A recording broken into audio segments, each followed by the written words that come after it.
Hi, this is the next episode of Migraine from Both Sides in discussion with Christie Tate, my colleague, nurse practitioner. Christie, now we are going to discuss some of the lifestyle issues around getting migraine headaches. And I do want to point out that at various phases in our lives, it will be different. When I'm younger, I can get away with much more in my life and not suffer as many migraines. If I try to do the same when I'm older, then I'm much more likely to get them. So it will change from phase to phase during our lifetimes. Over to you. Thanks, Jackie. Yeah, we were just talking about this. I was thinking back to my 20-year-old self and how I could, work away on a paper all night long. And oh my gosh, I couldn't even think about that right now without probably developing some head pain.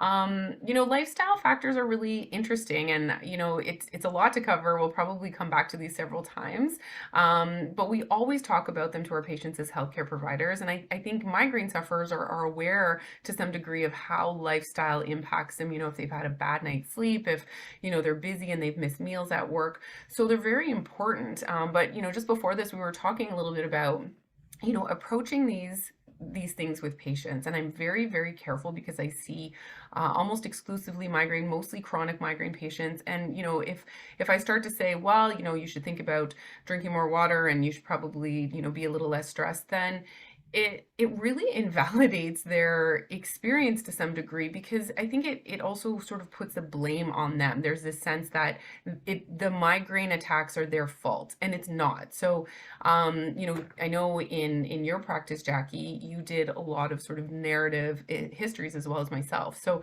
do you want to tell us a little bit how that would sort of paint a different picture so that you can really offer tailored advice? Yes, we had mentioned in an earlier episode about making sure we knew about the lifestyle of that person, about their narrative. Because, for example, we know how important sleep is and eating properly and exercising enough.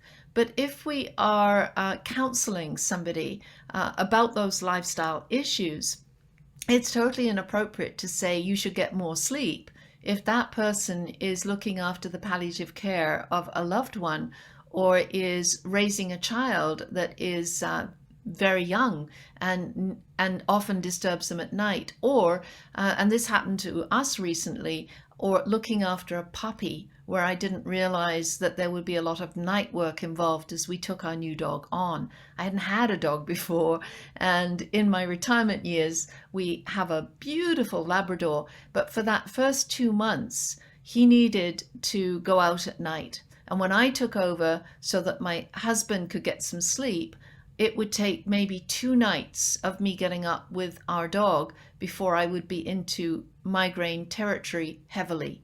It actually became such a problem that he had to look after the nighttime issues with the dog, and I had to take other things on instead. So, always knowing about what is within capabilities and just gently correcting or managing those possibilities. So, if we are finding that our patients are watching too much TV late into the night, for example. For me, TV is a trigger, especially watching tennis games, for example. I'll always get a migraine after that. So if there's too much of that going on, then helping them to almost realize and decide what they can do to change things so it becomes their decision would be a really good way of approaching it with those who we are helping manage their migraines. Christy.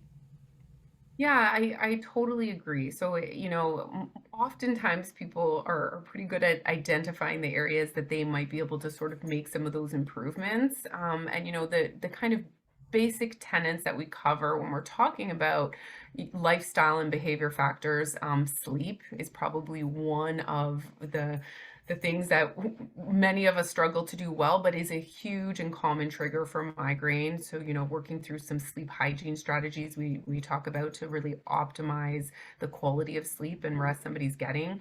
Nutritional habits, so kind of an easier low-hanging fruit, I say, is eating that protein rich breakfast in the morning. So migraine sufferers tend to be very sort of sensitive to missing meals. Prolonged fasting and skipping breakfast is a big culprit. So, that's kind of a basic kind of integration. Coffee, the double-edged sword. I'm a coffee drinker, but too much, and that's, going to start to wreak havoc on my head, and hydration. So all of those things, stress. This is something, is in not in short supply over the last couple of years. So there's lots of different ways, and I know in future sessions we'll kind of get into this a little bit more, Jackie. But those I think are kind of some of our basic principles we're looking at, and we know that those principles apply also to, mood and, our energy levels. Exercise is another thing, kind of getting up and getting moving within limit. So I don't know if you ever found that you were limited in your capacity for exercise when you were in kind of a chronic migraine state, Jackie, but certainly for many patients, doing it within limits. So gentle stretches and, going for walks and not exceeding that kind of threshold, but delivering that advice that is relevant to the person that's in front of us and understanding what they have already tried. We never want to just kind of give a canned set of recommendations to someone. It needs to be meaningful to them in their current context of life. Yeah. And we need to remember that when you're having episodic exercise, it can bring on a migraine. So it can almost feel like, oh gosh, if I exercise, it's going to bring them on. What we're really talking about is notice that when it happens. And I remember doing a full day at work sometimes and going and playing in a tennis match afterwards and getting a terrible migraine doing that. But I also wasn't that well practiced at ensuring that I was getting continual, gentle, gradually tapering up exercise. It would be at my desk all day and then going out onto the court. And so the gentle taper is important.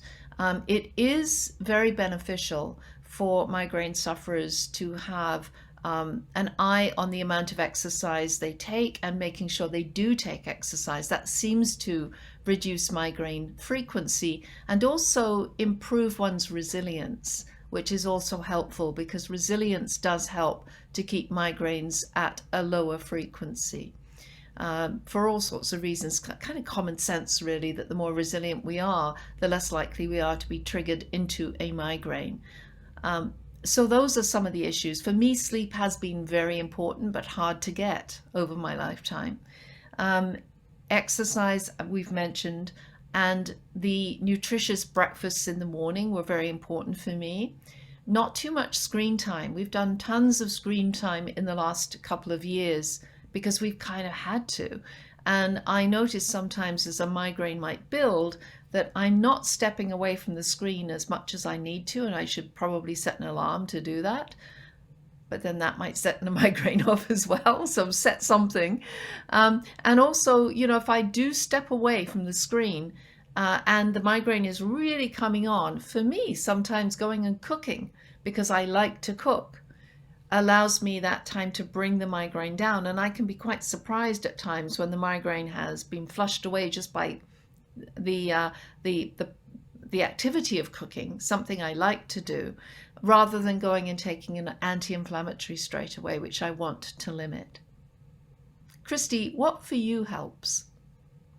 Yeah, it's interesting.